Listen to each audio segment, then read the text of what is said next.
Sejam muito bem-vindos, bem-vindas, bem-vindes à nossa primeira palestra online mensal, que vai abrir a formação descentralizada do Rio de Escritores. Essa é a primeira etapa do projeto, que é realizado pelo Instituto Odeon, com recursos do edital Rio de Escritores, da edição Rio, Capital Mundial do Livro, integrado à Política Nacional Aldir Blanc, promovido pelo Governo Federal, Ministério da Cultura, a Prefeitura da cidade do Rio de Janeiro e a Secretaria Municipal de Cultura. É uma alegria imensa estar aqui com vocês mais uma vez. A maioria já sabe, eu me chamo Raquel Assis, eu sou a coordenadora local do projeto. Eu fico responsável por acompanhar vocês durante todo esse percurso literário. Vocês podem contar comigo. Aos poucos a gente vai se conhecendo. Na primeira aula presencial, eu vou estar presente em todas as APs, em todas as turmas, para a gente poder se conhecer melhor, né? Mas hoje eu não estou sozinha, toda a equipe do projeto está aqui presente, incluindo a nossa comunicação, a Letícia Falcão, que está dando o nosso suporte técnico para verificar o andamento da aula. E nós temos também presentes os nossos monitores de cada turma. Então, eu não sei se vocês já conheceram eles durante o evento da aula inaugural, mas são eles o Marcos Bandeira, que é o nosso monitor responsável pela AP1 e 2 no centro, a Ana Musa, responsável pela AP3, o Nelson Teles, responsável pela AP4, e o Anderson Assis, responsável pela AP5. Nós temos presentes aqui também os nossos professores. Eu não sei se vocês tiveram a oportunidade de trocar uma ideia no corredor ou lá mesmo no teatro.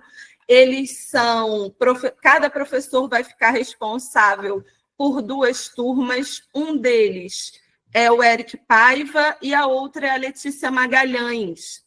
Então, fiquem atentos aos grupos das APs. Os professores estão nos grupos das regiões, das turmas. Eles estão, junto com os monitores, totalmente preparados para tirar dúvidas e acompanhar também vocês ao longo do projeto, junto comigo. Vou passar a mensagem de informações técnicas. Existe uma mensagem fixada aqui do lado no chat, dando orientações simples sobre a participação na aula para que ela corra da melhor forma possível, tá, gente? Então, fiquem atentos a essa mensagem, fechem a câmera, desliguem o microfone, coloquem o nome completo de vocês e do ladinho a turma que vocês fazem parte, porque isso é fundamental para garantir a confirmação de presença de vocês na lista de chamada para o encontro de hoje, tá certo? As dúvidas, vocês já podem anotar no bloquinho que vocês receberam no caderno do Rio de Escritores, vão fazendo anotações. Tudo que a gente acompanhar no dia de hoje vai ser desenvolvido ao longo das próximas semanas nas aulas presenciais. Então, aproveitem, viu? Eu vou passar a palavra agora para a nossa coordenadora pedagógica, a Drica Madeira. Vocês conhecem também da abertura. E é isso, Drica, fica à vontade. Olá, gente, boa noite, Raquel. Boa noite a todo mundo dessa equipe que está aí na Dispor, trabalhando. É um prazer enorme estar aqui dando início a essa primeira aula, né? E é bom a gente pensar que essa ampliação do repertório vai possibilitar os nossos encontros. A gente vai poder estar aqui todo mundo junto uma vez por mês. Eu acho que isso é muito rico, muito legal, né? Que a gente está todo mundo separadinho, então nessa primeira palestra do mês a gente tem condição de se encontrar. Eu acho que isso é muito bom. Eu vou rapidamente passar aqui para o professor querido, meu amigo, agradecendo já que ele topou estar conosco nessa empreitada, e ele vai estar com a gente por um longo tempo, vocês vão ver aí. Professor Luiz Maurício Azevedo, para mim e para vocês daqui para frente, Luma. Ele nasceu em Cascavel, no ano da morte do John Lennon, é doutor em Teoria e História Literária pela Unicamp, venceu o Prêmio Açorianos em 3 ocasiões, 2020, 2022 e 2024, é autor de 22 livros, dentre eles Metal de Sacrifício e Baldeação, ambos semifinalistas do Prêmio Oceanos. Dentre suas paixões estão o toddler Francisco, a jornalista Fernanda Bastos, a arquitetura de Lina Bobardi e o Internacional de Porto Alegre. Nessa ordem, não duvidem, porque a gente está falando do filho, da esposa, de uma referência no que diz respeito à produção artística e literária e, claro, aquilo que nos mobiliza todos brasileiros, que é o grande futebol que a gente tem e joga no Brasil. Luma, Luiz Maurício, muito obrigada. Esse cara é escritor, crítico literário, professor, uma referência muito importante para mim e para muitos colegas. Eu espero que vocês aproveitem sobremaneira essa palestra e vamos juntos. É com você, meu querido. Boa noite, Drica. Raquel, eu me lembro muito bem quando, em 2017, a Heloísa Teixeira comentou alguma coisa sobre convidar para eventos, e eu disse para ela, o que quer que você faça, me chame, eu estarei lá. Não importa, já coloque lá o meu nome, não importa o que seja. E eu tenho certeza que você herdou esse crédito, ou débito, né? Não sei, de repente é uma dívida que você acabou, um espólio negativo que você acabou herdando, mas eu, sempre que você chamar, eu vou estar, muito em função dela, mas também muito em função de você. Eu acho seu trabalho muito interessante. Eu acho, só lamento muito que você não chame para coisas presenciais em Petrópolis, porque dizem que tem cerveja em Petrópolis e tal, então pode ser uma coisa interessante, assim, comida, assim, eventos com comida são sempre interessantes. Mas o bom de estar à distância, assim, que a gente pode realizar coisas que a gente talvez não conseguisse realizar se dependesse da presença. Eu agora, nesse momento, estou aqui no quarto, estou ouvindo o Francisco tomar banho com a Fernanda no banheiro, aos gritos, daqui a pouco ele vai tentar invadir aqui o nosso recinto, mas a gente vai com fé. Então, gente, eu queria conversar com vocês hoje primeiro sobre um problema de apagamento, que me interessa sempre. Como a gente tinha pensado essa fala a partir de uma dicotomia entre o morro e o letramento, eu queria primeiro falar desse apagamento, que é uma tendência no Brasil de opor uma coisa à outra. A gente opõe o mundo intelectual a um mundo do trabalho. A gente opõe o trabalho intelectual ao trabalho braçal, a gente opõe a produção dos ricos à produção dos pobres, a gente opõe as coisas que o povo faz às coisas que a gente faz. Claro que são coisas diferentes, sem dúvida nenhuma, mas quando eu falava de apagamento, eu pensava assim, me incomoda muito que as pessoas não percebam que o morro está dentro do letramento, que o letramento está dentro do morro, que o trabalho braçal está dentro do trabalho intelectual, e que não há trabalho intelectual sem o fornecimento de estruturas realizadas por trabalho braçal.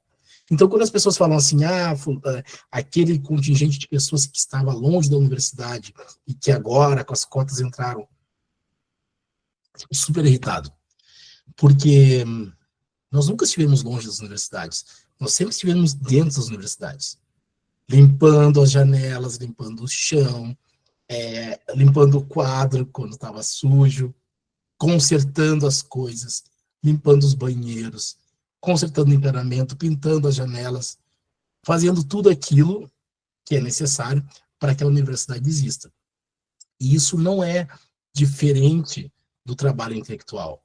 Ou pelo menos, embora seja diferente, isso não é hierarquicamente abaixo do trabalho intelectual. E isso é um problema no Brasil. A gente coloca uma coisa diferente da outra, no sentido de que uma está acima da outra. E no caso do morro, a gente sempre pensa o morro, especialmente o Morro do Machado, como uma origem que ele tem. O Machado vem do morro, o Machado é uma coisa que vem do morro, vem do lodo, vem do lixo, e talvez, se a gente pudesse ter mais oportunidades, a gente descobriria mais machados no meio do lixo. Isso é uma coisa muito complicada, porque o morro não é lixo, o morro não é lodo, o morro não é esgoto, e o morro não está lá. O morro está aqui. E a universidade, e o letramento, e a cultura formal não está longe do morro. ela é colocada longe num processo de deslocamento que visa proteger o acesso a esses bens culturais de alto valor. E isso sempre, ou não vou dizer sempre, mas durante muito tempo no Brasil foi assim. E desfazer isso é uma atividade requer muito empenho, muito investimento, muita energia, e que eventos como esse e iniciativas como essa são de fundamental importância porque trabalham nesse sentido. Aí, quando a gente vai lá para o mundo machadiano, a gente encontra uma realidade que as pessoas repetem que assim, olha, o Machado, quando o Machado vivia, ele era muito respeitado pelos seus pares. Isso é apesar da sua origem humilde e da sua cor. Muito me interessa esse uso do apesar de sua origem humilde e de sua cor, porque dá conta de uma espécie de autorização para que se trate todos aqueles que não eram Machado de Assis do jeito que eles eram tratados. E para que se trate para que se coloque na figura do Machado algum tipo de excelência que garanta a legitimidade da maneira com que se estabeleceu a sociedade brasileira. Quase como uma confirmação, assim, os negros são naturalmente ruins. Quando eles são bons, a gente reconhece, veja o caso do Machado. Mas é claro que alguém vai dizer, e com toda razão, que o Machado não foi considerado negro, que ele foi branqueado ao longo dos séculos, e que agora nós retomamos a cor dele. Verdade e mentira, né? A verdade é que as pessoas, ao dizerem que o Machado foi embranquecido, elas acabam esquecendo que esse processo teve que ser contínuo. Enquanto o Machado era vivo, as pessoas diziam que o Machado era negro. Apontavam isso como um defeito dele. E tentavam consertar esse defeito, reafirmando, as que gostavam dele, evidentemente, uma espécie de origem diferenciada que, apesar da cor, conferia ao Machado superpoderes intelectuais. Isso, do ponto de vista histórico, já é muito falado e tal. Mas, do ponto de vista literário, isso confere à obra do Machado um tipo de poder capaz de dissolver a história que a gente conta na historiografia literária. Poucos autores conseguem fazer isso. A maior parte dos autores, a gente pega a história deles, o contexto histórico como eles nasceram, eles viveram, e a gente tenta usar isso para ajudar a compreender a obra. No caso do Machado é o contrário. A gente usa a vida e a obra dele para tentar compreender o contexto histórico, quase como se tivesse inventado um Brasil de época. Esse Brasil de época que ele inventou, vale a pena que os números que eu colhi, e eu não sou muito de números, sou bem das letras, mas esses números são interessantes.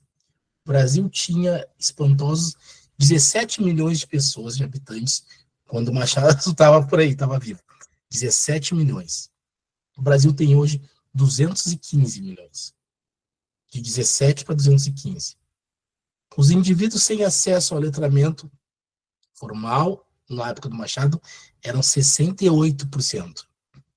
Agora são 8,3%. De 68 para 8,3%. E os pardos e pretos eram 47%. E agora são 55%. Veja que o índice não mudou tanto. Embora a nossa maioria histórica agora seja de pretos e pardos, por inúmeras questões, na época do Machado, também tinha de 47% a quase uma maioria. Muito próximo disso. Por outras questões que a gente pode debater. Mas esses dados eu trouxe porque eles ilustram um Brasil tão diferente que faz com que a gente tenha que ter cuidado quando a gente fala da literatura e do mundo no qual ele estava envolvido. A gente costuma dizer assim, olha, Machado, ele mudou muita coisa na história da literatura porque ele venceu as dificuldades do seu tempo. Sem dúvida nenhuma, venceu muitas das dificuldades. Mas outras não eram dificuldades do seu tempo, eram dificuldades do seu ofício. Quando o Antônio Cândido fala num sistema literário, e ele diz assim, ó, a literatura para existir tem que ter crítico, tem que ter editora, tem que ter público, tem que ter autor, tem que ter obra, tem que ter editora. Se não tiver todas essas coisas, não é literatura, são manifestações literárias isoladas. Quando o Cândido fala isso, e fala bem, a gente logo pensa que no caso do Machado, essas coisas estavam lá, sem dúvida nenhuma, existia na época dele já um sistema literário, mas o sistema literário era caracterizado por um público leitor branco, coisa que hoje, em 2025, nós não temos essa característica. Especialmente as editoras comerciais maiores, elas todas pensam hoje o leitor médio delas como uma pessoa negra ou parda. Isso faz toda a diferença quando a gente pensa no Machado, que tinha que pensar um leitor, uma leitora branco ou branca. Seria absurdo o Machado pensar que estava escrevendo para o público negro. Seria absurdo ele pensar que estava escrevendo para pobres. Seria mais absurdo ainda ele pensar que ele poderia fazer com a literatura dele, que hoje a gente faz, que é uma espécie de testemunho da nossa história através de uma estetização de tudo que nos acontece na vida cotidiana, que hoje a gente pode chamar de autoficção. Na época dele, isso estava entrevistado. Na nossa época, isso é incentivado. Então, isso dá uma dimensão muito interessante do que era importante para ele, do que ele tinha que manipular e do que ele não podia manipular. E dá uma dimensão para nós daquilo que a gente pode compreender como sendo o mundo do Machado e o nosso mundo, para que a gente consiga fazer um intercâmbio e, de alguma maneira, consiga reunir elementos para entender o mundo dele e principalmente o nosso, que afinal de contas é o que nos interessa ao fim e ao cabo. Quando o Machado publicava, o Brasil tinha 14 editoras. 14 editoras. Hoje, 740 editoras. Veja esses números. O Brasil tinha 14 editoras e agora tem 740. Essas 740 são editoras formalizadas, que produzem livros com ISBN, com ficha catalográfica, que possuem CNPJ, que possuem toda uma estrutura. Fora as editoras, as iniciativas independentes que abundam por aí fora. Hoje em dia, nós temos um ecossistema literário que permite que as pessoas façam as suas próprias atividades intelectuais, as suas produções literárias, que façam essas atividades circularem, e vocês bem sabem, a gente está conectado aqui por uma máquina capaz de me tirar da Vila Buarque em São Paulo e me colocar na casa de vocês. Evidentemente, na época do Machado, isso não era possível. Isso altera também o modo como a literatura circula. Eu queria lembrar não é bem a palavra, eu queria problematizar, já que é uma palavra da moda, problematizar a dicotomia que se estabeleceu nas últimas 2 semanas, a partir de um debate sobre uma publicação de uma matéria da Folha de São Paulo, de uma professora da USP, e ela tematizava o problema da literatura contemporânea. E ela chega a dizer que a literatura contemporânea é interessante, mas não é literatura. Ela cita 3 autores importantes, mas se concentra especialmente no Itamar Vieira Júnior e na Annie Ernaux, para dizer que são coisas interessantes, mas não são literatura. Isso é muito importante para nós, aqui que estamos pensando no mundo do Machado, porque na época do Machado não havia esse debate nesse sentido. Ninguém se levantava para dizer que Machado de Assis não fazia literatura. A discussão era que Machado não fazia uma boa literatura, mas que a literatura era, ou que Machado fazia uma boa literatura, mas que era literatura, isso não se discutia. Esse pressuposto de que existe uma possibilidade de discutir o que é literatura a partir da literatura dos outros e conseguir botar uma linha dizendo assim, ó, isto aqui eu vou considerar literatura, isso aqui eu não vou. Esse pressuposto, embora bastante elitista, embora bastante irritante para nós, ele é relativamente novo. E ele faz parte de uma necessidade de tensionamento que nós não tínhamos, porque as forças da literatura, desse sistema literário, eram absolutamente controladas pelas forças que não precisavam exercer esse controle. Quanto mais a gente é compelido ou se sente ameaçado, maior é a nossa capacidade de responder essa ameaça. E a ameaça, no caso da professora que pautou esse tema, fica evidente. Um deslocamento de quem pode fazer literatura, do privilégio de um tipo de escritor e de escritora masculino, branco, etc. e tal, para um tipo cada vez mais diverso. E quando isso acontece, eu preciso colocar de novo os elementos que retomem a bola para o meu time. Eu digo assim, olha, então isso não é literatura. Pronto, está resolvido o problema. Se eu não posso dizer que essa literatura é ruim, eu posso ir além, eu posso dizer que nem é literatura. Aí eu resolvo o problema da qualidade sem agredir nada.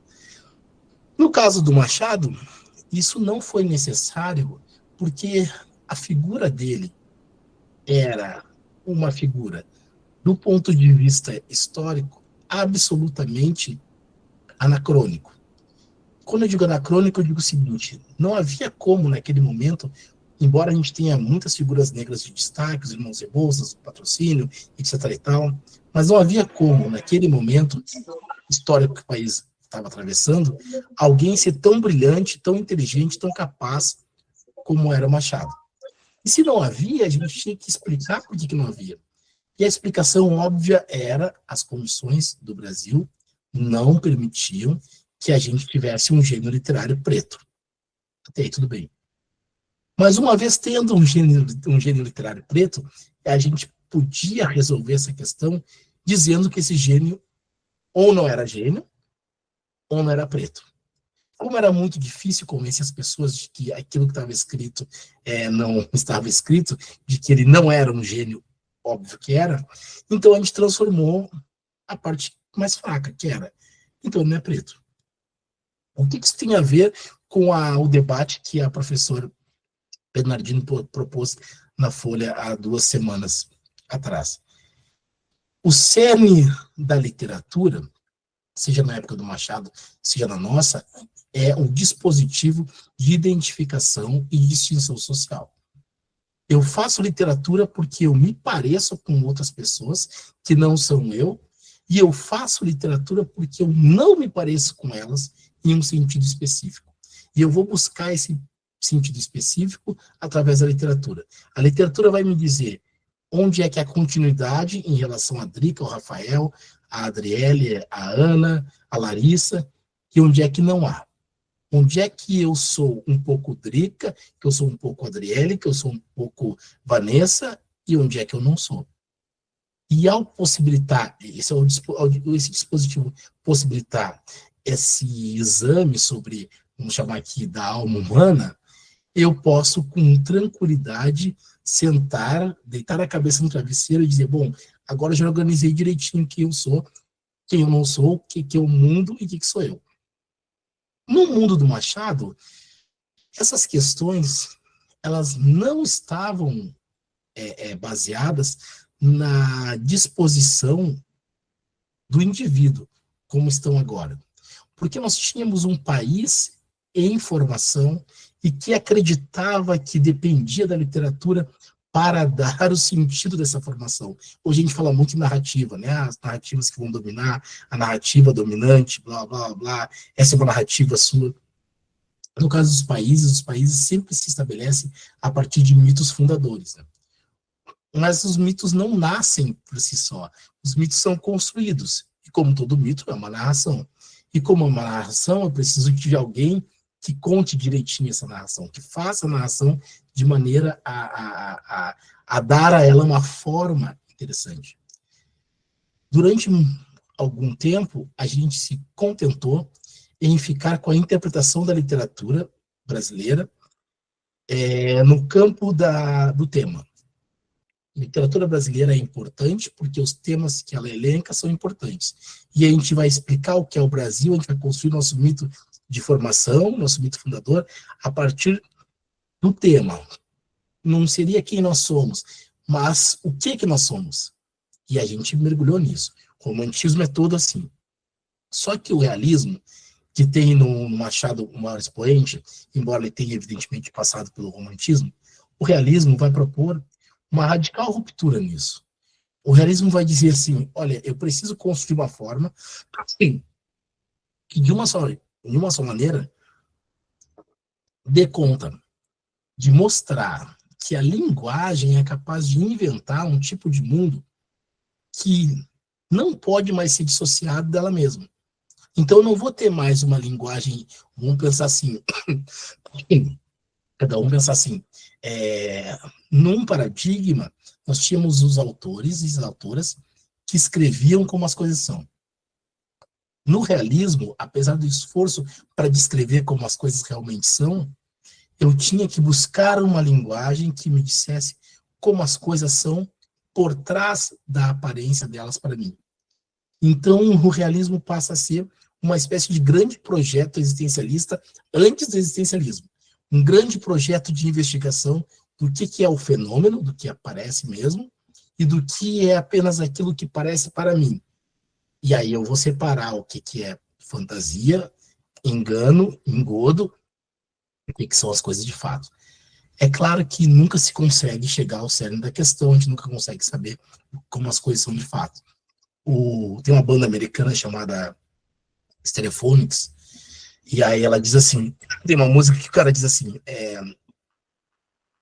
senhor escritor, por que o senhor não conta como as coisas são, como elas realmente são, antes de o senhor ir embora? E, evidentemente, essa angústia do eu lírico aí, querendo que o escritor diga como as coisas são, é muito interessante, porque todos nós sabemos. Nenhum escritor pode dizer como as coisas realmente são.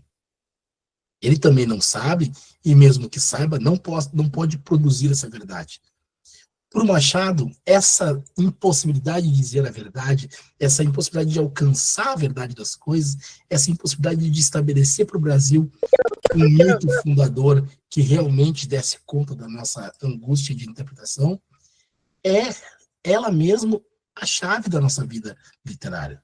Olha, alguém botou aí, exatamente, Eric, Stereophonics, a nossa angústia literária é justamente o cerne da questão. Não há por que buscar uma outra coisa na literatura, senão a própria busca. Então, o Machado não vai mais pensar na literatura, ele sai do romantismo e vai dizer assim, agora eu não vou pensar mais na literatura como um dispositivo que fornece respostas, mas um dispositivo que faz perguntas, que desarme todo o sistema fundamentador das respostas que nós temos, para que a gente possa desfazer esse sistema e aí sim criar uma outra coisa. Talvez Dom Casmurro seja a obra onde isso fica mais claro, porque muitas pessoas falam assim, olha, Dom Casmurro não é sobre trair ou não trair, não é sobre Capitu ter traído Bentinho ou não. O que importa é a instalação da dúvida que o Machado faz. Sim, verdade, sem dúvida nenhuma, o Machado queria que a gente ficasse com dúvida. Mas a verdade é que nenhum de nós fica com dúvida sobre a traição ou não da Capitu em relação ao Bentinho.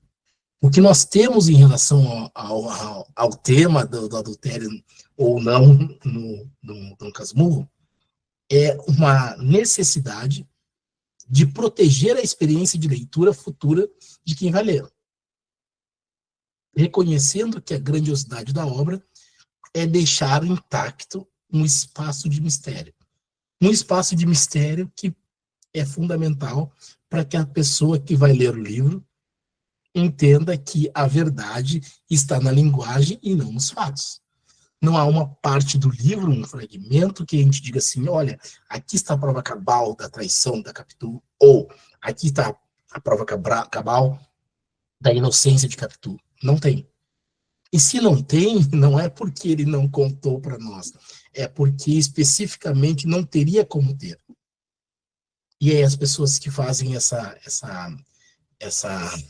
tentativa de salvar o romance a partir do não é sobre traição, estão tentando salvar a experiência dos leitores que virão, o que é algo muito nobre. Entretanto, quando a gente faz isso, a gente subtrai aquele momento histórico que Machado estava vivendo quando ele escreveu a obra, no qual a figura do adultério era central nas narrativas. Então, ele, como um autor da sua época, precisava fazer algo que todo mundo estava fazendo. Mas como um autor brilhante da sua época, ele precisava fazer o que todo mundo estava fazendo de um jeito que ninguém fazia. Então, ele desloca o problema do adultério ou da própria dissolução da vida do Bentinho, do Dom Casmurro, para a questão da linguagem. E é na questão da linguagem que aparece ali um ponto importante sobre essa dicotomia do morro e do letramento, que é, apesar da Capitu ser uma pessoa muito inteligente, muito ardilosa, ser capaz de fazer as finanças funcionarem, de investir as suas economias, de enganar o Bentinho, enganar a mãe do Bentinho, enganar todo mundo, porque ela é muito ardilosa. Apesar de toda essa ideia, a gente vê claramente uma marcação de classe nela. Ela é pobre. Ela é filha de um funcionário público que tem na vida um momento de brilho, o pai dela, e que depois acaba mergulhado na mediocridade infinita, relembrando a todo momento aquele momento de brilho da vida dele. Ele ocupou um cargo mais importante do que ele tinha. Mas ela é pobre. A Capitu é o morro no Dom Casmurro.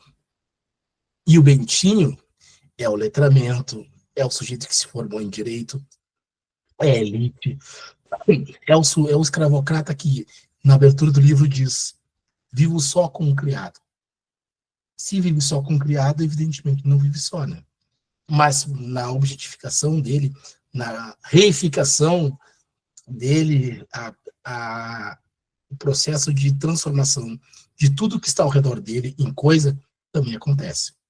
Então, dando um passo atrás, quando a gente pensa em Machado, tentando fazer essa dicotomia, assim, o letramento e o morro, a gente tem que lembrar que Machado junta as duas coisas. Ele junta a rua com a casa. Ele junta o urbano com o rural. Ele junta o avançado com o arcaico. Ele junta o texto dito com o sugerido. E a partir dessas oposições, ele vai criando um tipo de literatura que não apenas dialoga com o mundo, como inventa um outro mundo. Eu dizia para vocês que os escritores e as escritoras de uma certa época têm que ser capazes de escrever as coisas. Aí o sujeito vai lá e descreve o sol. Como o sol é, a extensão dos raios, a capacidade de fazer calor, a capacidade de fazer iluminação, a capacidade de incentivar as pessoas a fazerem coisas, tudo através do sol. Os escritores fazendo essa anotação sobre o sol. O que um escritor como Machado vai fazer? Não vai se limitar a descrever o sol. Ele vai ficar obcecado pela ideia de que ele tem que inventar um novo sol. Ele tem que inventar um novo sol que ultrapasse os limites da mera descrição formal, para que a própria forma da sua literatura seja algo que não possa mais ser separado de si. E aí, quando a gente pensa nessa oposição ridícula aí de literatura, dessa discussão absurda que está tendo, sobre uma literatura que é de conteúdo e uma literatura que é de forma, a gente percebe no Machado que isso é ridículo, gente, que isso é um absurdo. Não é possível no texto literário separar conteúdo da forma. A forma literária é seu conteúdo. E seu conteúdo não existe senão como forma literária. Ah, não, mas o texto tal parece ser um texto de autoficção. Baseado em quê? Baseado na disposição do autor e da autora de aparecerem nos lugares, nos veículos, dando entrevistas, dizendo que a matéria fundadora da sua literatura é o que aconteceu com eles numa vida cotidiana. Aí seria assim, a Nirnô é autoficção porque ela disse que é autoficção. Porque as coisas que ela narra em um acontecimento, por exemplo, de fato aconteceram com ela, em algum momento da vida. Esse de fato é importante porque ele só se assenta na presunção de que os autores não mentem. E é uma presunção absolutamente frágil. Se os autores não mentissem, não seriam autores. Ah, mas eu estou falando que eles mentem dentro da ficção, dentro do Estatuto da Ficção. Isso não é mentir. Mas eu estou tirando os autores do Estatuto da Ficção, colocando-os na vida cotidiana, para argumentar que o que eles fazem na ficção não é verdadeiro. Seria como se eu dissesse assim, só é literatura quando os autores calam sobre as origens desse texto. Quando eles falam, esse texto é meu, e esse texto aconteceu assim, e eu nasci nesse morro, e, portanto, isso é autoficção, eles perdem o estatuto de literatura. Se isso fosse verdade, e evidentemente não é, a gente dependeria só da opinião dos autores para classificar a literatura. E a pior coisa que existe no mundo literário é a opinião dos autores para a gente fazer qualquer coisa, especialmente falar sobre a literatura deles. Na maioria das vezes, os autores não só não são as melhores vozes, mas como são as piores vozes para se falar do seu texto. Isso porque, evidentemente, o estatuto literário permite e até obriga, em certo sentido, a uma dissociação. Você é autor da sua obra, sem dúvida nenhuma é, os direitos autorais são garantidos, você vai ganhar lá a sua opinião, mas a partir dali você não é mais dono de nada.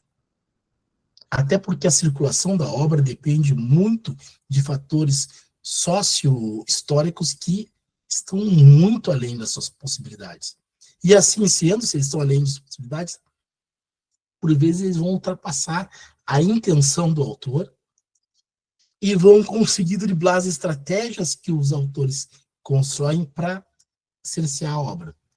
No caso do Machado, isso é muito evidente quando a gente pensa assim, o Machado tinha um tipo de literatura que ele acreditava ser o correto para o tempo dele, tinha muito sucesso nessa literatura, e lá pelas tantas, seja porque ele ficou doente, seja porque ele se recolheu, seja porque ele percebeu que não era por aí que andava a carruagem, não importa, ele mudou a sua literatura. Ao mudar a sua literatura, o seu projeto literário, ele muda também o projeto literário do Brasil. Que até aquele momento do Machado tinha uma certeza muito clara de que tudo que era bom no Brasil vinha, evidentemente, de uma origem elitista. Ou mais do que uma origem elitista, de uma espécie de nascedouro especial, programado, destinado à dominação do mundo, que era basicamente um nascedouro que sustentava uma ideologia racial que, por sua vez, sustentava a escravidão no Brasil e, portanto, todo o sistema econômico. E quando eu digo todo o sistema econômico brasileiro, eu digo também todo o sistema social. O Brasil se funda em cima do racismo, em cima da escravidão e, portanto, em cima de uma noção de diferenciação a partir da origem étnica das pessoas. Então, eu não sou superior a outra pessoa porque eu sou melhor do que ela do ponto de vista moral. Eu sou superior a outra pessoa porque eu nasci com a cor A ou com a cor B. E quando o Machado estabelece no mundo, e quando ele é capaz de fazer não apenas o milagre de ser um grande autor acidental, mas o milagre de ser um autor que vai evoluindo durante a carreira, o que tira a possibilidade de que ele conseguiu as coisas que conseguiu apenas porque foi ungido por um talento inexplicável, quando é uma carreira, e nesse sentido o Machado é quase um anti-brasileiro. A gente está muito acostumado a pensar no brasileiro como um grande herói de última hora. Vamos pensar no futebol, já que a gente tinha falado do Inter, pensar no futebol. O Romário ia lá, não treinava, mas no final ele resolvia. Isso é um mito. Um mito que o próprio Romário resolveu abraçar e alimentar, mas é um mito. É mentira que o Romário não treinava, é mentira. É óbvio que o Romário treinava, o Romário corria e o Romário sim resolvia. Mas a própria resolução futebolística do Romário só dava certo porque havia um esquema tático que possibilitava que o seu futebol brilhante aparecesse. Mas esse mito a gente gosta de pensar. O Brasil vai contra tudo e contra todos, e contra todas as possibilidades possíveis, a gente vai lá e resolve no final. Claro que isso ficou para trás no futebol, agora a gente nem no futebol consegue resolver, mas a gente construiu a nossa identidade de brasileiro com essa ideia, de que a gente é capaz de, sem ter muita organização, conseguir dar conta do recado. O Machado, nesse aspecto, é o contrário do Brasil. É absolutamente enfadonha a maneira como ele vai construindo a sua carreira. Não tem altos e baixos. Não tem altos e baixos. Tem uma subida constante e vai para alguém vai dizer assim que acaba redundando nos 3 grandes romances.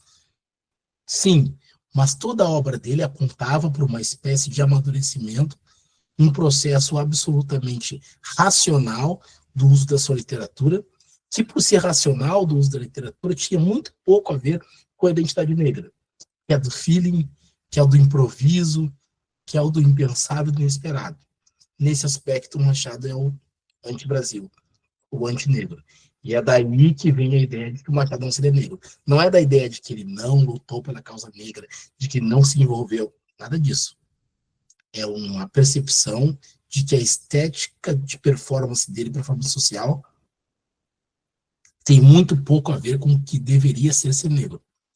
Só que a própria ideia disso se assenta sobre um vazio. Que vazio é esse?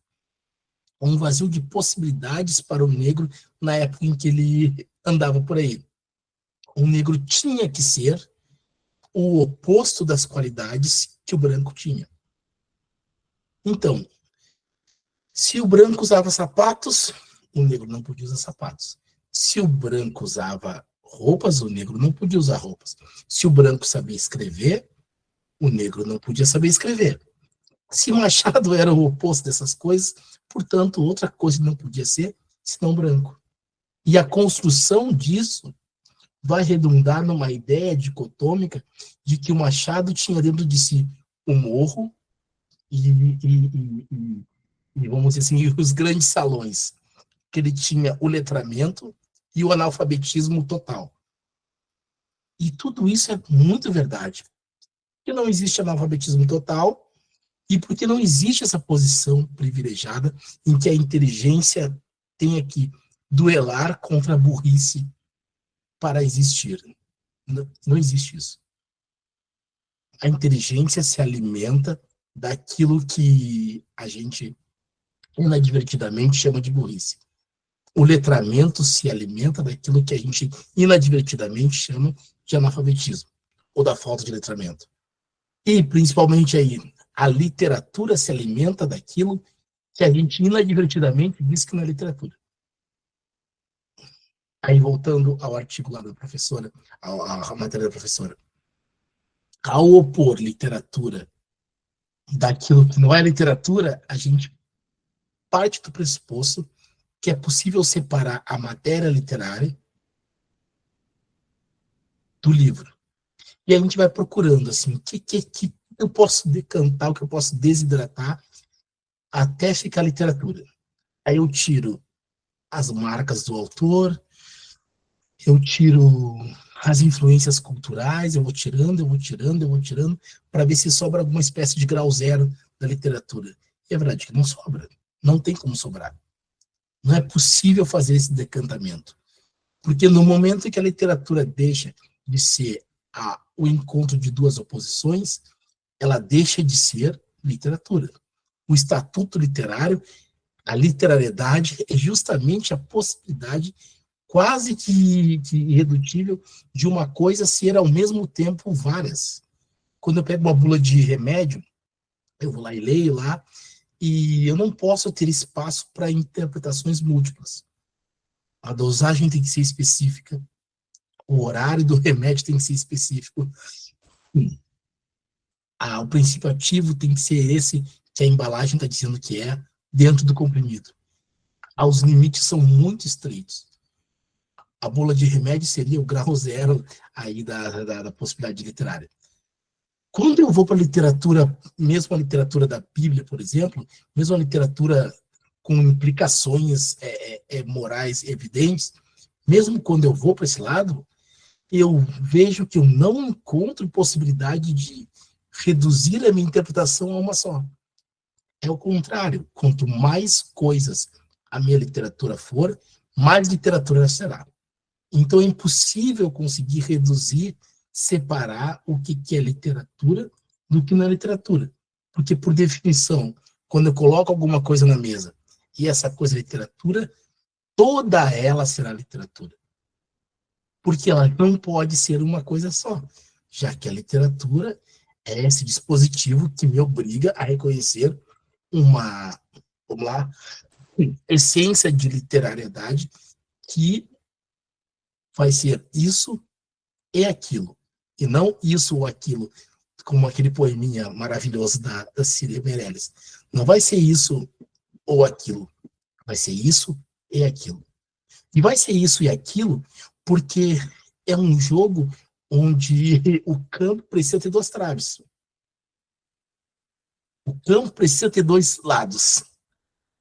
E eu preciso de dois times. Então, todos aqueles elementos que pareciam absolutamente dispensáveis quando eu comecei a pensar no Estatuto Literário são absolutamente necessários para que eu possa, pelo menos, reconhecer que há um valor literário.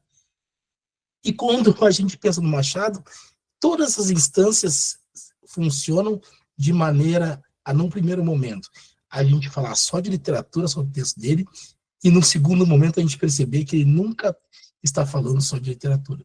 Ele está falando de sociedade brasileira. E daí vem essa ideia de que Machado teria inventado a sociedade brasileira, aí vem a ideia do Schwartz, em que conseguiu perceber que o Machado fez uma leitura do Brasil naquele momento, naquele contexto mundial de periferia do capitalismo.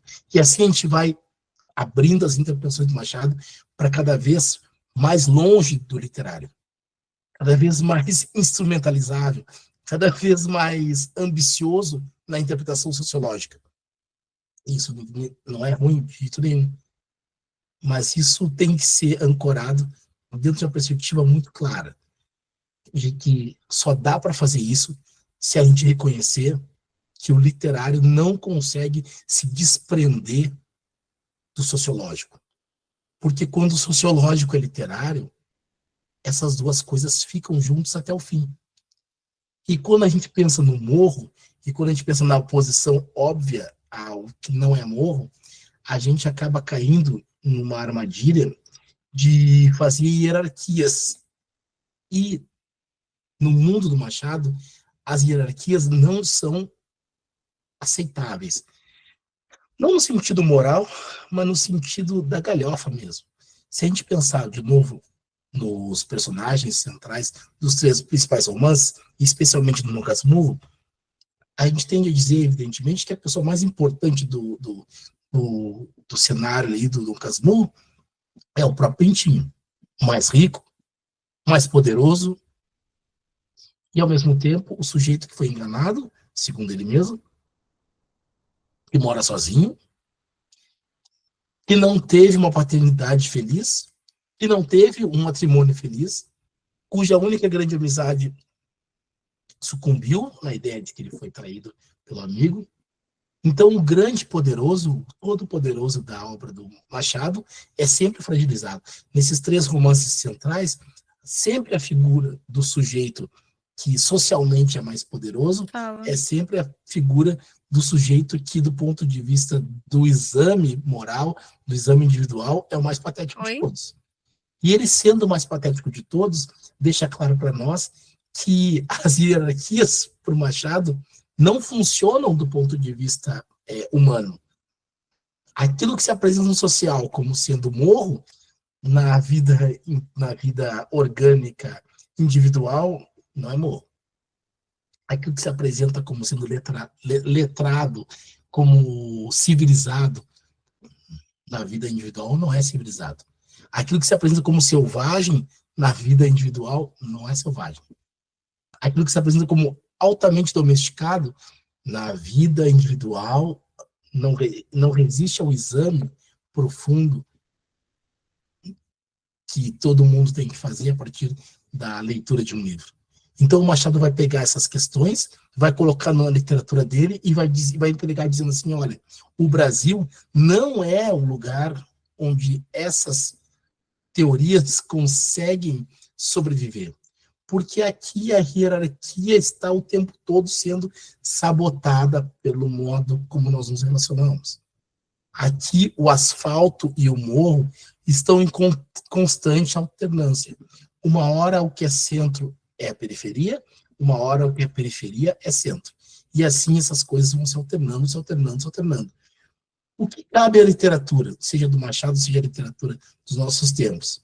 Fornecer para nós uma possibilidade de investigação poderosa sobre as razões pelas quais a gente deseja aprisionar os objetos literários dentro das caixas que nos são construídas. A gente vai lá e faz um construto. A gente diz assim, olha, vou fazer um esqueminha aqui. Um esqueminha da obra tal. Como que eu vou compreender a obra tal? E aí eu vou para instrumentalização radical. Eu digo, olha, eu estudo a obra tal, sei lá, Carolina de Jesus. Eu estudo o Corte de Despejo, porque vai me dar elementos para compreender o processo de urbanização brasileira. Vai me dar elementos para entender que o Brasil saiu da carroça para o foguete sem passar pelo carro. E está resolvido o problema da literatura.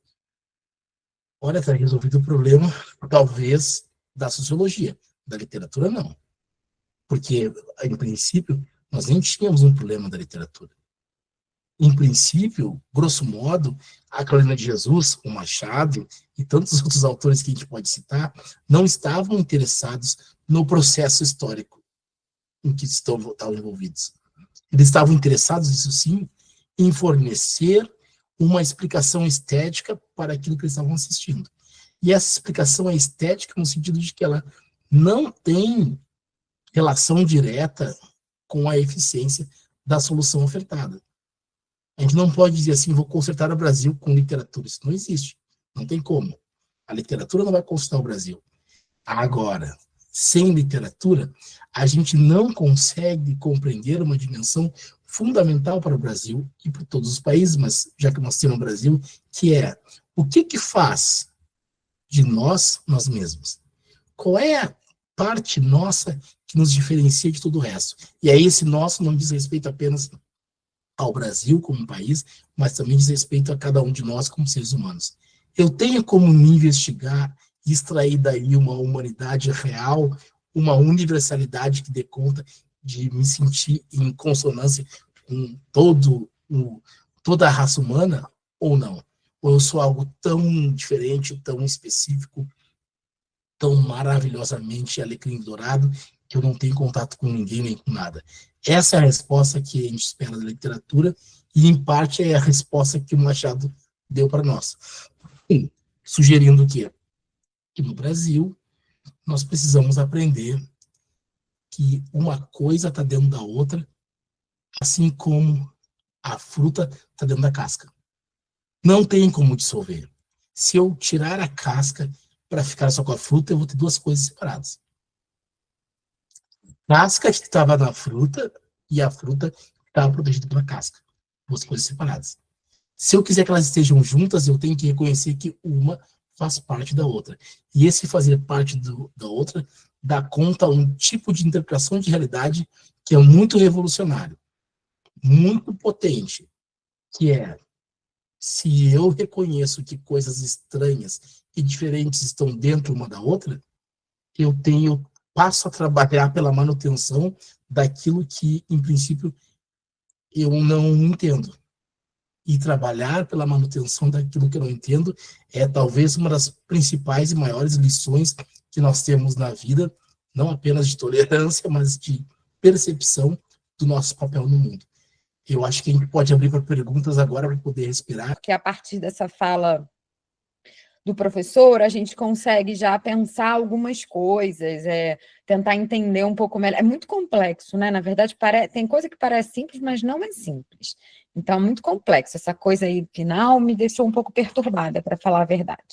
Porque tudo é uma coisa só, é verdade, só que, né, a gente fica tentando dar conta. E aí, para abrir considerações, aproveitando o privilégio de estar aqui, cara a cara com Luma, você traz essa coisa, né? A Carolina, o próprio Machado, eles não podem estar revelando o processo histórico, nem dando conta, porque também, de fato, eles estão vivendo, né, aquilo. Então, a gente que está agora no calor do que estamos vivendo, não vamos dar conta, né, de escrever todas as coisas, de falar de todo mundo que a gente vive. Eu acho, que isso é, primeiro, libertador, porque tira o autor de uma condição implicada que a gente deixa, de que ele tem que dar conta do mundo concreto, real, né? Eu acho que isso é a primeira coisa. E a segunda coisa, garante uma liberdade ao leitor, que é você não precisa estar todo o tempo na literatura correndo atrás de tentar entender, através dela, a representação. Senão a gente volta para o momento anterior da nossa história, na nossa historiografia, que é aristotélico, que é pensar assim, então a literatura é mimética, ela imita essa realidade. E aí a gente fica preso, né, dentro de algumas grades que vão cercear o nosso direito à imaginação, à leitura, o que a leitura promove, porque eu acho que essa imaginação que a literatura pode nos dar é a salvação para a mudança do mundo. Então, talvez o mundo seja modificado pela literatura, não por sua forma e conteúdo, mas pela possibilidade que a gente, leitor, a gente, autor, a gente, enquanto professor, tem de poder construir outros mundos a partir disso que a gente está vendo, a partir desse olhar que a gente entrega quando está lendo um texto, né? E aí, para não dizer que não falei das flores, vamos ao último capítulo, o capítulo das negativas, lá do Brás Cubas, do Machadão, que talvez seja o maior, o mais importante capítulo da literatura brasileira, para a gente, ou mais comentado, né? Vamos dizer assim, né? Porque aí o maior, coitado do Machado, fica para ele, um sobrepeso. E aí, pensando nisso, eu fiquei imaginando, você disse que essa colonialidade que a gente vivencia e vive até hoje, dá para o Machado uma condição, né? E essa condição desse autor, ela está circunscrita ao seu tempo histórico. Então, ele devia ser diferente daquilo que estava prescrito para que ele fosse, sendo um homem negro naquele momento, porque o era, né? Não é uma invenção nossa. Dizer que o Machado é um homem negro não é uma invenção nossa, é um dado, né, da natureza, inclusive. Então, a gente precisa tentar entender o que é, como é que ele trazia para a literatura algum tipo, e tentar entender no sentido quase sociológico. Então, pensar que essa ironia machadiana, quando ele está lá na última frasezinha do capítulo das narrativas, que eu acho, das negativas, que é não tive filhos, aquele que fala não transmitir, como é? A nenhuma criatura o legado da nossa miséria. Aí o sujeito termina o livro nesse pau, soco na boca do estômago. E esse sujeito é um sujeito que está contando, né? Esse autor está escrevendo um personagem que está contando a desgraceira da sua vida. Mas, ironicamente, ele diz, eu não vou deixar isso passar adiante. Você acha, é possível a gente ler essa ironia machadiana como um recado para a gente aqui no futuro poder entender que ele não era partidário, que ele não era parceiro dessa branquitude escravocrata, e isso talvez, né, não transmitia a nenhuma criatura o legado da nossa miséria, podia estar dando um fim a essa sociedade escravocrata de forma irônica? Você pode entender, ajudar a entender isso, ou não tem nada a ver, a gente nunca vai saber porque ele já morreu, a gente vai poder perguntar para ele. Então me ajuda aí. Não, acho que tem tudo a ver, assim, eu acho que tem um ponto desse texto, desse final maravilhoso, que é assim, uma grande, quando a Fernanda estava grávida, Fernanda, minha esposa, uma das coisas que a gente discutia muito era o volume de coisas na literatura afro-americana que falavam sobre a decisão arriscada de ter um filho negro. O que isso representava ter um filho negro? Por que você vai tomar a decisão de ter um filho negro? E aí, talvez, o livro da Toni Morrison, Amada, seja o mais emblemático nisso. Assim, tipo, não é melhor você matar os seus filhos se eles vão crescer escravos? Então é melhor matar. E aí, nesse caso, como a gente não está na escravidão, melhor nem ter. E isso do Machado reverbera muito por ser um autor negro. Que é assim, ele não teve, na vida real mesmo, na vida Machado, pessoa física, ele também não teve filhos. Só que esse legado da miséria, que também é um legado de miséria do colonialismo, ele é super interessante, porque aí entra o Benjamin de maneira muito clara. É muito ruim que o Brasil seja como é, e vários herdeiros desse Brasil estão sempre dispostos a reativar e a perpetuar as formas de atraso para poder usufruir delas. Isso é, sem dúvida, uma verdade. E nesse sentido, assim, a negativa de eu não quero continuar com isso, eu não vou ser herdeiro disso, é legal. E, por outro lado, é justamente a possibilidade de herdar essas coisas que nos dá mais tempo de relação com os feitores, com os senhores de escravo, com os reis, com o opressor que for, e aí estende a possibilidade de revolta, de superação, de emancipação, de revolução, cada um chama de acordo com o seu referencial teórico. Então, uma coisa que opera dos dois lados. Por um lado, faz a manutenção do que é ruim, através da transmissão do legado. Por outro, permite que a gente tenha mais tempo para aprender a destruir esse legado. Porque essas figuras se apresentam sempre com as mesmas estratégias que as trouxeram até aqui, e elas são figuras que não apenas têm que defender o legado que ganharam, como também têm que ampliar esse legado. Então, elas vão buscar estratégias também. E nesse processo, a gente pode ter mais tempo para desfazer isso. Então, acho que é uma coisa assim, ambígua. A outra coisa que eu queria comentar é essa coisa da literatura, que é uma coisa muito, muito inquietante para mim hoje em dia, que é como a gente está obcecado em dar fim ao componente literário da inquietação. Como a gente tem muito problema para resolver, a gente queria que a literatura nos ajudasse a não ser mais um deles. Então, a gente está sempre disposto a domesticar o artefato literário. Quanto menos ele me incomodar, melhor. Aí, quando a gente trabalha com edição de livros, a gente vê muito isso assim, tipo, esse personagem aqui teve uma reação meio ambígua a essa cena. A gente espera que esse personagem reaja assim, mas ele reagiu de maneira estranha. Vamos limpar essa maneira para não ter nenhum problema, porque depois as pessoas vão começar a falar e vão achar que isso, então a gente domestica o personagem. E ao fazer isso, a gente, às vezes muito bem intencionado, é verdade, mas de qualquer forma, a gente retira da literatura um poder que ela tem. Que é justamente seu espaço onde, aqui as regras não se aplicam. E é importante ter um lugar para as regras não se aplicarem, para que a gente possa aplicar as regras em todos os outros lugares. Porque esse mundo colorido, ideal, maravilhoso, em que os seres humanos todos se respeitam, ele só vai ser possível se tiver um lugar, e a arte é um lugar para isso, onde eles realmente possam ser a coisa mais escrota do mundo. Porque, infelizmente, para nós, os seres humanos não são capazes de serem bons o tempo todo em todos os campos. Eles precisam ter um espaço de maldade. Aí eu não estou falando do Bataille só, não estou falando do Freud, não estou falando do Baudrillard, não estou falando da Hannah Arendt, estou falando da coisa mais óbvia. As pessoas precisam ter um respiro. E a literatura precisa ter esse respiro. Vocês precisam chegar e dizer assim, olha, aqui eu posso ser mal, aqui eu não tenho tantas pressões.